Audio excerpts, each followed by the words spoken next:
Bonjour à tous, je vous souhaite la bienvenue dans l'émission Prochain Niveau, ici Mathieu Desroches et dans cette vidéo, je veux vous partager une stratégie biblique pour être en mesure d'augmenter vos standards de générosité et aussi d'être en mesure d'avoir toujours de quoi donner pour l'œuvre de Dieu, pour les différents besoins qui sont autour de vous. Et vous savez, moi, tôt dans ma vie chrétienne, dès que je me suis converti, j'ai vraiment pris la décision d'honorer le Seigneur avec la façon dont je gère mon argent. J'ai rapidement compris que en fait, Dieu est le maître de tout, y compris mon temps, mon argent et tout ça. Et moi, je suis un intendant des ressources que le Seigneur me confie. Et ça inclut mes finances, mon argent. Donc, c'est important pour moi d'honorer le Seigneur dans mon intendance, dans ma façon de gérer les ressources qu'il a mis à ma disposition. Et un principe que moi, je m'efforce d'appliquer, un principe de la parole dans les Proverbes qui nous dit d'honorer Dieu avec le premier de tous nos produits. Honore l'Éternel avec le premier de tous tes produits. C'est ce que le Proverbe nous dit. Moi, j'applique ce principe-là et c'est très important pour moi d'être une personne généreuse. Lorsque le Seigneur bénit, eh bien, pour moi, c'est important de pouvoir redonner et être généreux envers son œuvre et tout simplement de l'honorer avec mes finances. Et comment je fais, en fait, pour être en mesure d'être généreux, de le faire de façon intentionnelle, systématique? En fait, c'est que justement, j'applique une rigueur, une approche systématique dans ma générosité. Une des grandes erreurs que plusieurs chrétiens font avec leur gestion des finances, c'est que bien souvent, on a des priorités qui sont inversées. C'est-à-dire qu'on va gagner un revenu, que ce soit via notre entreprise, via un emploi salarié, etc. On gagne notre salaire, on gagne notre revenu et tout de suite, on va, par exemple, aller payer les factures, acheter différentes choses pour nous faire plaisir, donc des dépenses personnelles. On va peut-être mettre de l'argent de côté pour la retraite, pour les besoins futurs de la famille, etc. Mais bien souvent, on passe la générosité en dernier. Donc, en termes de priorité, c'est je gagne quelque chose, je paye mes factures, ce que j'ai besoin pour vivre, je me fais plaisir. Peut-être que s'il m'en reste un petit peu, je mets de l'argent de côté pour épargner, pour investir. Mais lorsque vient le temps de donner, eh bien, soit que je n'ai plus rien à donner parce qu'il n'y a plus d'argent disponible, ou soit que je ne donne que des miettes, je donne le reste au Seigneur.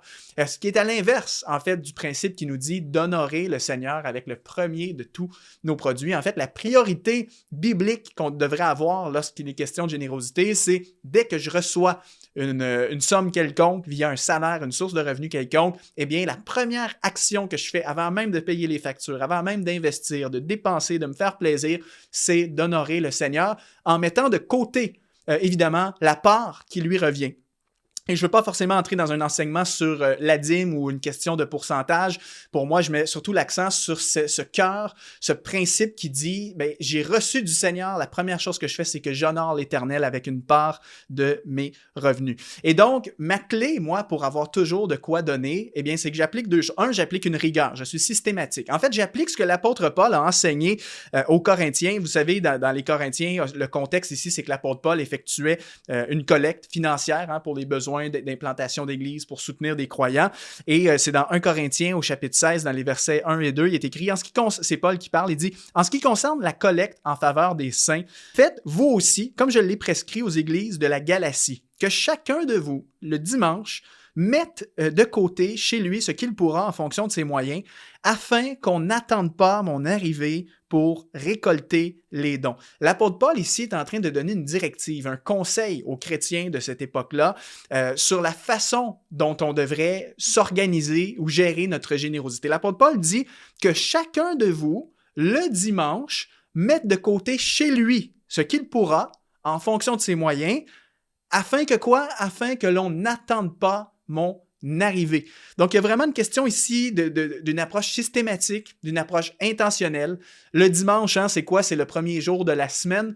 Donc, que chacun de vous, le premier jour de la semaine, mette une certaine somme de côté selon sa capacité, selon ses moyens, afin que l'on n'attende pas, donc afin que ce soit systématique, afin que ça se passe bien.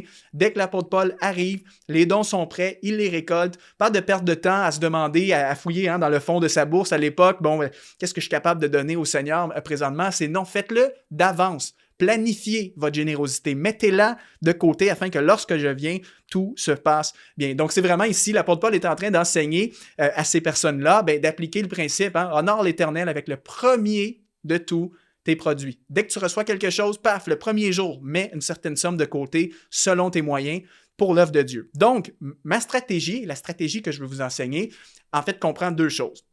La première chose que ça comprend, c'est que, évidemment, dès que vous recevez un salaire ou une source de revenus quelconque, et moi, c'est ce que j'applique depuis les tout débuts de ma vie chrétienne, c'est quelque chose que j'ai mis en application rapidement. Première chose, c'est qu'évidemment, je vais virer une partie de mes revenus pour soutenir mon église locale. Okay? Donc, pour moi, c'est important, en fait, de soutenir ma famille spirituelle, l'église locale à laquelle j'appartiens, avec une part de mes revenus. Donc, systématiquement, je reçois une entrée d'argent, je vais virer un montant ou le mettre de côté pour donner à mon église locale. Soit que je le donne maintenant, ou soit que je le mette de côté dans le but de pouvoir soutenir l'église pour des besoins futurs qu'il va y avoir, etc. Mais je ne m'arrête pas là, en fait. Et c'est là vraiment la stratégie que je veux vous communiquer aujourd'hui pour vous inciter à grandir dans votre générosité et surtout à toujours être en mesure d'avoir quelque chose à donner. C'est qu'au-delà de ça, moi, je me suis créé ce que j'appelle un compte épargne donation. Okay? Moi, j'appelle ça, c'est mon compte donation.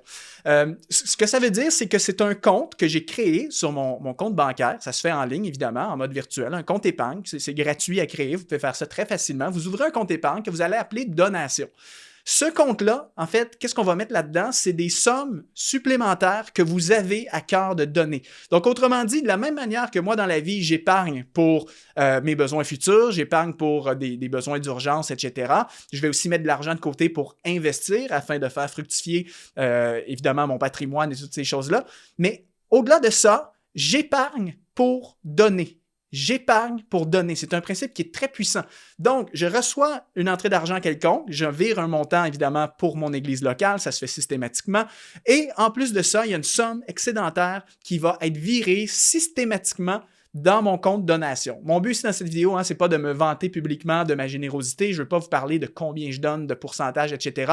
Mais ce que je peux vous communiquer, c'est que moi, il y a vraiment un pourcentage que j'ai décidé entre moi et le Seigneur. Il y a un pourcentage de ce que je donne ce que je gagne, à la fois avec mon entreprise et à titre personnel, que je vais aller virer systématiquement dans le compte donation. Et ce qui est intéressant, c'est que, bien évidemment, ce compte donation-là, au fil du temps, commence à s'accumuler. Il y a des sommes qui s'accumulent. Donc, après ça, quand des besoins surviennent, eh bien, j'ai toujours des sommes disponibles pour faire la différence et faire des actes de générosité.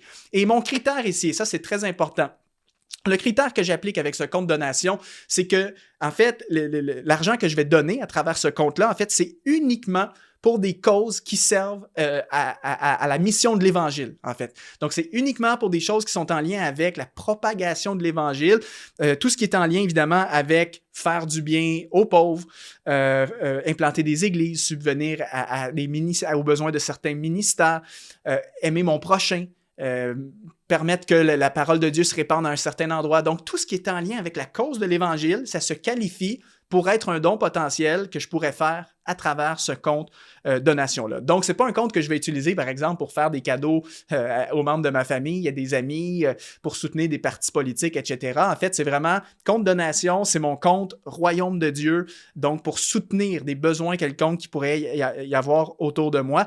Et en ayant cette somme de côté, ce qui est vraiment intéressant, c'est comme je vous dis, c'est que j'ai toujours de quoi donner. Peut-être des chrétiens qui ont d'un âge plus avancé que moi à l'époque, où est-ce qu'on était peut-être moins familier avec des comptes bancaires en ligne comme on a aujourd'hui.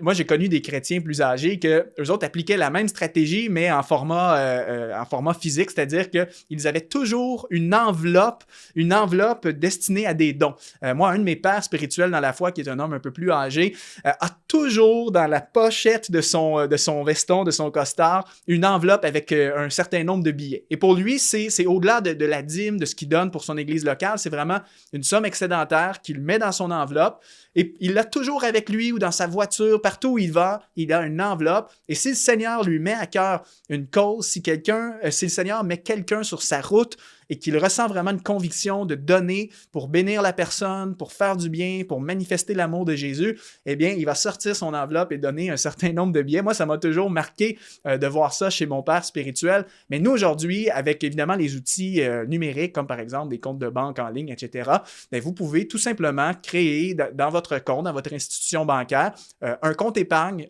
que vous pouvez intituler donation. Comme je vous dis, ça se fait gratuitement. Vous pouvez demander à votre banquier pour pouvoir ouvrir ce type de compte compte-là. Normalement, il n'y a aucun frais et vous allez pouvoir dès aujourd'hui virer des sommes dans ce compte-là. Et les amis, j'aimerais vous dire que parfois, on pourrait peut-être refuser cette stratégie en se disant oui, mais ça, c'est un truc de riche ou j'ai pas assez d'argent pour pouvoir donner à mon église et en plus mettre de côté d'autres montants excédentaires pour donner. Les amis, j'aimerais vous dire une chose. J'ai commencé à appliquer ce principe-là, j'avais 21 ans. J'étais un jeune chrétien converti qui était étudiant à plein temps. Donc, j'étudiais dans le domaine de la comptabilité. Je gagnais environ 200 $ par mois, 200 $ ou euros par mois. Donc, c'est très, très peu.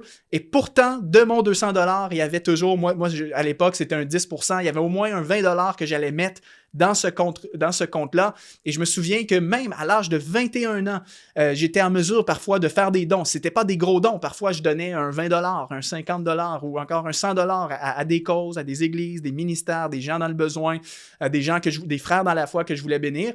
Et juste ça faisait une différence. En fait, quand il est question de générosité, c'est pas une question de la grosseur du montant. L'apôtre Paul l'enseignait justement dans le verset que je vous ai partagé. Il disait que chacun de vous mette de côté ce qu'il pourra en fonction de ses moyens. Si tes moyens, c'est 20 €, 20 $ par mois, super, commence avec ça. Si tu es un peu mieux nanti, si tu as plus de revenus, bien à ce moment-là, évidemment, le montant devrait être proportionnel à tes moyens. Mais ça, c'est vraiment entre toi et Dieu de savoir quel est le bon montant à donner. Et mon ami, j'aimerais te dire une chose. Il y a énormément de joie, de bénédiction que vous allez avoir de pratiquer une telle stratégie. Parce que justement, la Bible nous dit, il y a plus de joie à donner qu'à recevoir. Moi, je me souviens, j'ai plein d'histoires que je ne vais pas forcément dire ici publiquement, mais alors que j'étais jeune, parfois, j'ai eu des situations dans ma vie que je marchais, j'allais à l'université à l'époque et je croisais, par exemple, un sans-abri qui était sur la route dans une condition précaire de pauvreté extrême. Je ressentais dans mon cœur une conviction d'aimer cette personne-là en lui donnant un petit montant. Ça pouvait être un 20 $, 20 €.